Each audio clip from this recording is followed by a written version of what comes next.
A SOC 2 gap assessment is a high-level review of your controls environment to see what gaps stand between you and meeting the SOC 2 criteria.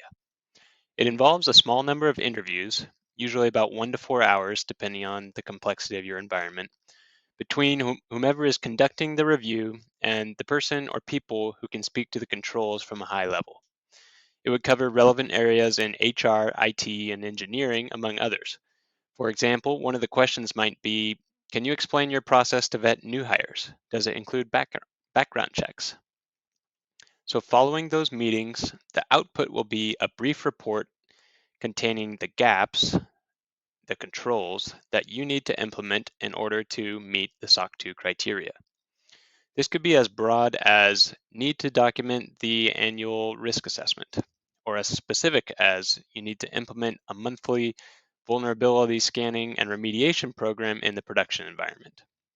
Does this guarantee that you will emerge from the assessment with no exceptions? No, but a successful gap assessment should give you a good idea of where you will stand when the external auditor performs that assessment. Should it be performed by that external auditor? This would be the best case scenario. You can have a separate consultant perform this gap assessment. However, at the end of the day, it's the auditor's opinion that stands in the SOC 2 report. So it does make sense to feel out their standards before the actual audit, if possible.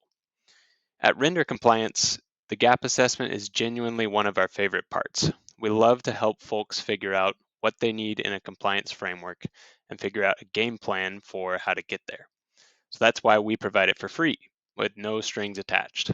So don't hesitate to give us a call or an email if you are considering SOC 2 and you want to know where you stand.